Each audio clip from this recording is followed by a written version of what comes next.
Hello, welcome to day 5 of the Life and Times of a Wax Boss. I hope you've watched day 1, 2, 3 and 4 and kind of got a bit of a feel for who I am, kind of connected with my vibe and have enjoyed the stories, because although, you know, I talk about anxiety and being brave and challenges and stuff like that, it is still interesting, it is still fun to see how somebody overcomes things, and there's always an element of fun with pretty much everything that I do.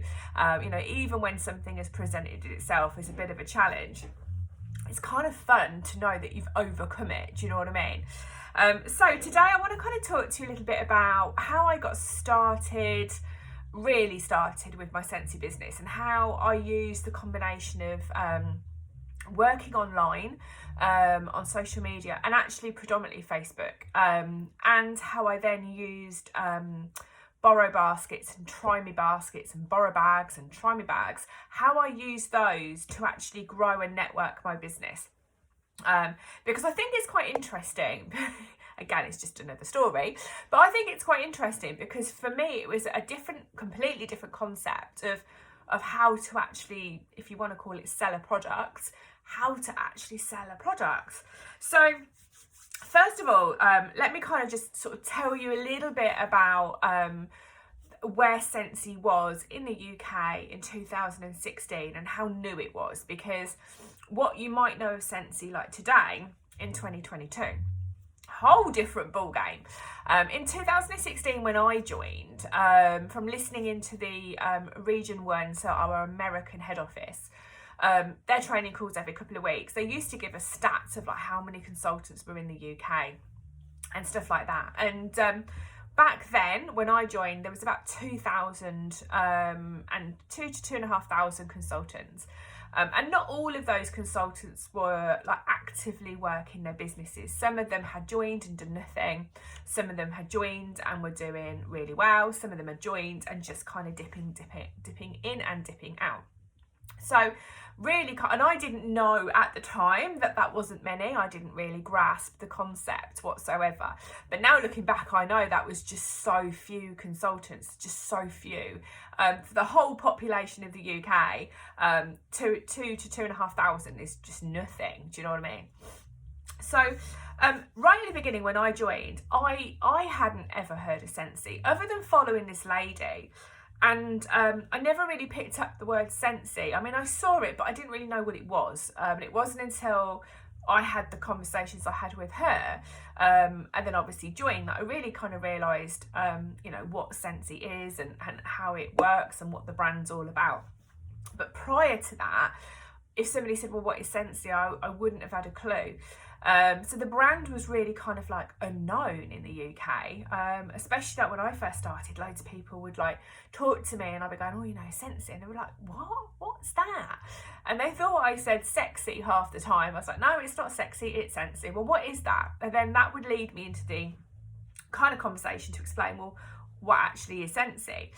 So in some respects, it was so new and nobody really knew what it was. It was quite good because as soon as I said, oh, I'm a Scentsy consultant, they would be like, well, what's Scentsy? And it would lead me into be able to have a conversation with that person to kind of explain what it is. And so it was a really good icebreaker, a really good opportunity to be able to explain what the brand is and start talking about the products.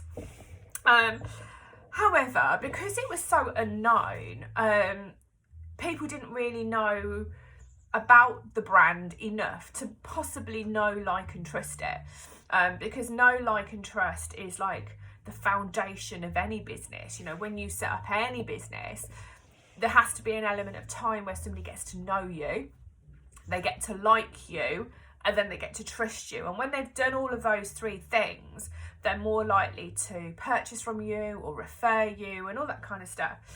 And when I started, the brand was so unheard of. Nobody really knew what it was. None of my friends had heard of it. And a really good way of sharing the brand, sharing the products, instead of doing parties, which obviously, if you've watched the other videos, you know I didn't want to do. So the way that I kind of came up with, which it wasn't my idea, it was already circulating in my team groups. but it wasn't big. It wasn't a big concept. Some people were doing it, some people weren't. But the idea basically came up that you create a borrow basket or a borrow bag or a borrow pouch, whatever you want to call it, and you use your kit, and basically you lend part of your kit out to people that are genuinely interested in finding out more about what Scentsy is, and you lend them some products, a brochure, some catalogues, some testers, that kind of stuff. And then the idea is they bring back your borrow bag, or you go and collect it, and potentially they may have fallen in love with what they've seen, what you've lent them, and they place an order. And it's like the whole try before you buy concept. And I'd never heard of anything like this before, and I was a bit like, you lend out stuff to people you don't know? How does that work? So a few people were doing it in the team that I was in, but like I say, most people were heading down the traditional kind of doing parties, that kind of thing, and that just wasn't where I wanted to go. So I was like, okay, let's see if this concept works. Let's see if this idea works.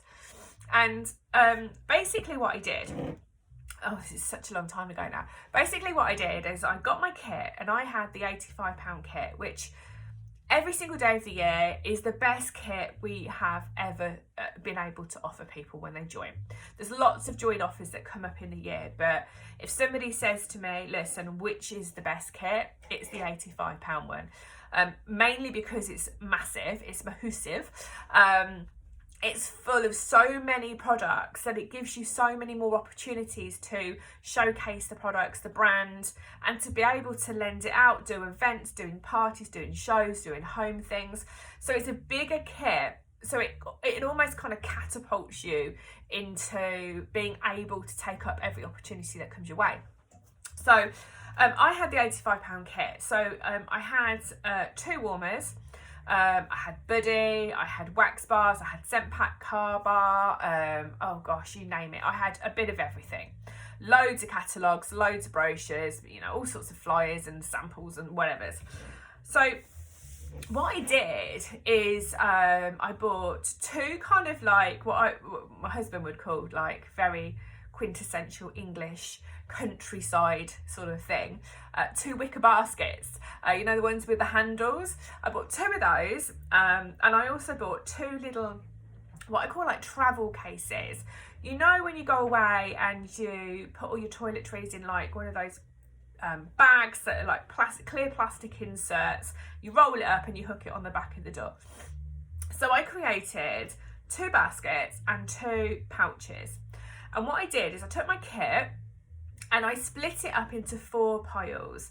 So there would be, because I had 2 warmers, 2 piles would have warmers, and then the other 2 piles would have key products from the kit. So one of the piles might have had the Buddy, one of the piles might have had the Buddy clip, one of the piles might have had the scent pack, one of the piles might have had the car bar, and one of them might have had a cleaning product, one of them might have had a body product. So it was kind of like split up. So each basket had the best selection to showcase to my customers of trying those products out. They each one had different, but the best that that basket could kind of create, if that makes sense. So I had all the products set out into 4 piles. Then I got brochures. I think we have 25 in a pack. So I think I put 5 brochures in each pile, 5 order forms in each pile. And then I took this massive bag of testers that we got. I showed it to you in one of the videos in this series. And there was 90 testers. So I got the 90 testers and I split those into 4 piles too.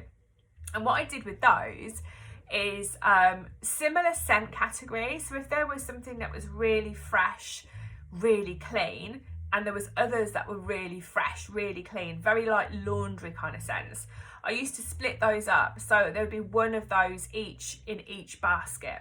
So every basket basically got a fresh, clean scent. Every basket got a floral scent. Every basket got a bakery, a spice, a woody, a sweet, that kind of thing. So I split the testers into 4 piles.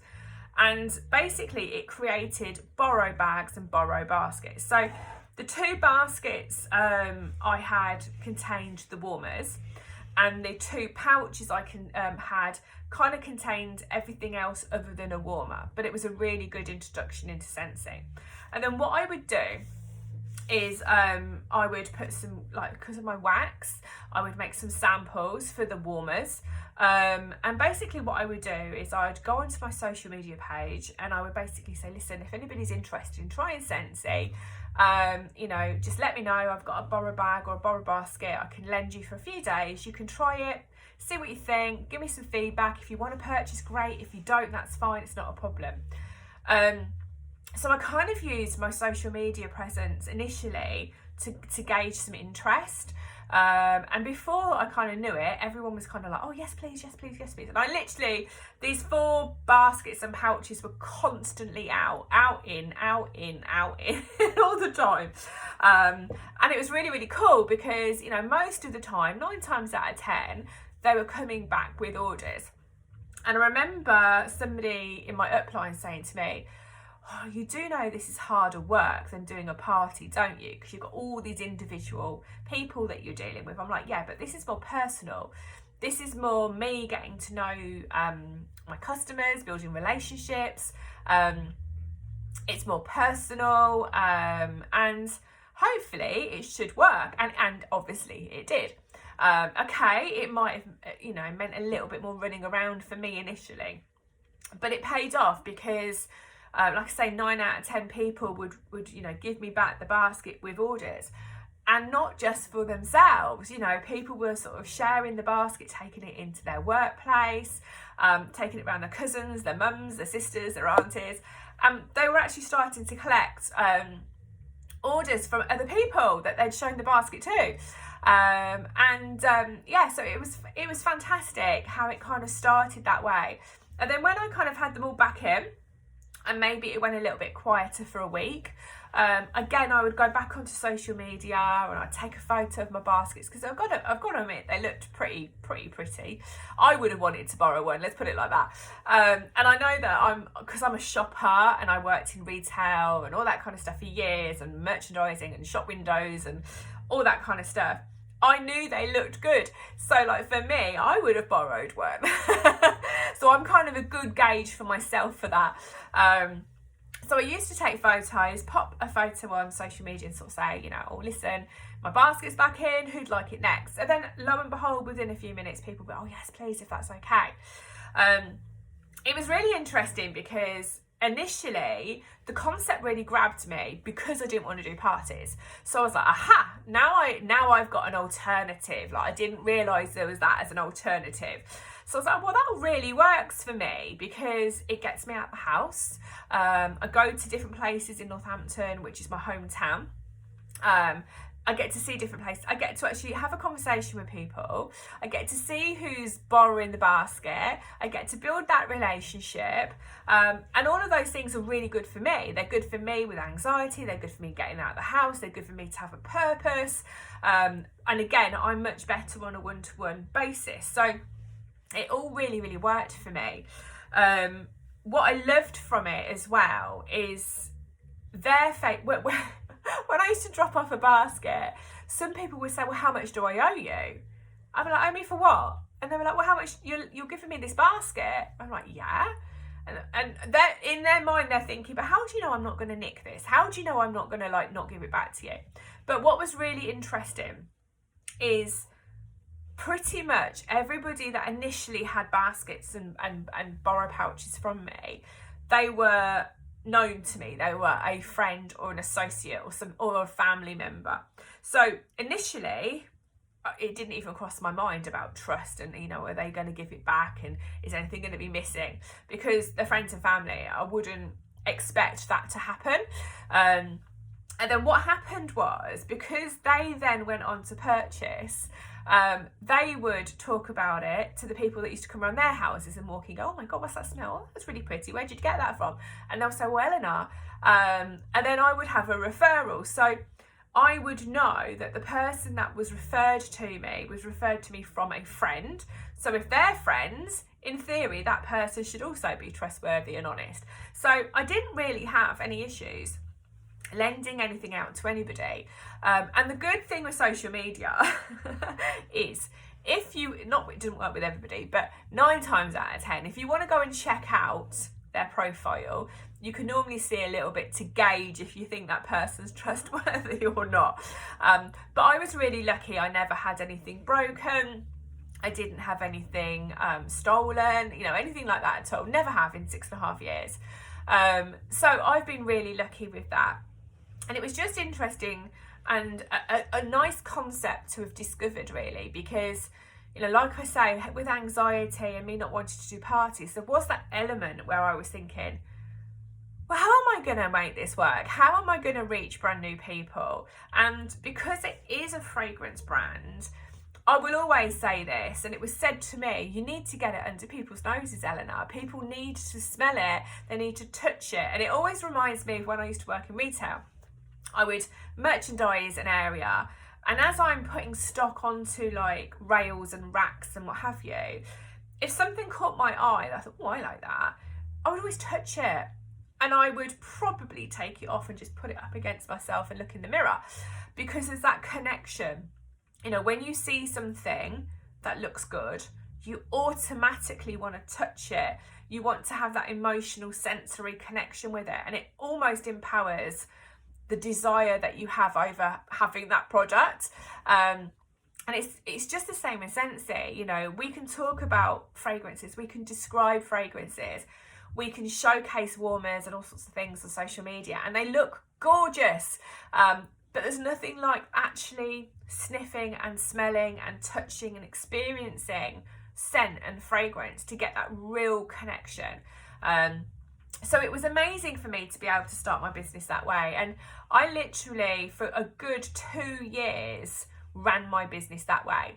And I got into 2018, and I was building a team by this time, and teams were building teams, and everything was happening.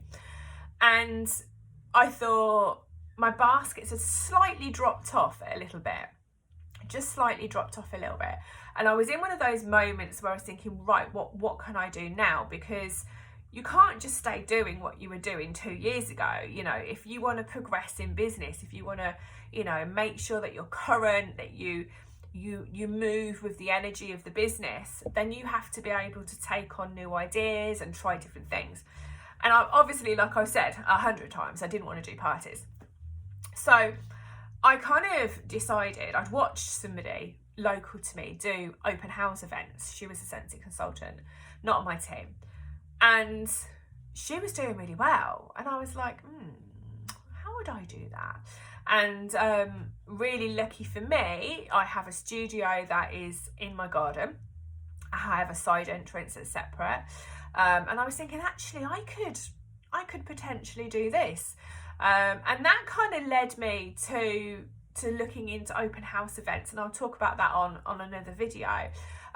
So it added another layer to my business, whereas I was kind of social media borrow bags, injecting something brand new. An open house event changed everything again. And it was really interesting because that, after doing my open house events in 2018, I went on and I promoted to director. So I'd reached quite a pivotal point in my business. So I will talk about that on another video, but I just wanted to share with you really that, you know, it's sometimes we kind of fall upon things and we don't really know how amazing those things are until we look back and we can kind of reflect and take those moments to think, do you know what? I'm so glad I explored that opportunity. I'm so glad I had that kind of feistiness in my personality, was like, well, I'm not going to do parties, but I tell you what I can do borrow bags, and I can do them well. Do you know what I mean? And that kind of competitiveness, and I'm not competitive against other people, I'm competitive against myself. You know, I wanted, by this stage, I really wanted to do well. I wanted to grow a lovely business. I love the products. I had gotten into loving, you know, team building and training and all that kind of stuff. So for me, it was like one of those pivotal moments that they just happen in Scentsy. They just happen. And some people don't see them, and it takes other people to highlight it to them. But for me, I remember thinking, this is a genius idea. And I know virtually no other business does that. No other business would risk taking products to strangers and stuff like that. But it's interesting how unique Scentsy is, and how dynamic we are, and how forward thinking we can be, and not just that, how we are more than just selling and spammy and all that kind of. We are, you know, ethical, and we do really good things with our customers, and we look after our customers, and we build those relationships, and we actually genuinely want to get to know people. And I think it's a point of difference, because many direct selling brands are just not like that. So yeah, I thoroughly loved doing all my borrow baskets. Obviously when the pandemic hit, we couldn't do them anymore, so we pivoted, and that's another story for another day.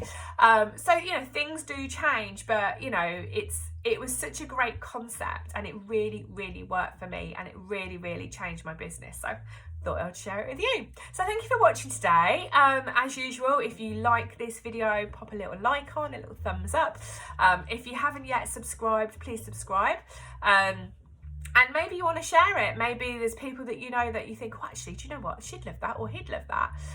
So feel free to share at any stage. Also, if you want to contact me, then you can pop over to my website, www.hollingdales.scentsy.co.uk.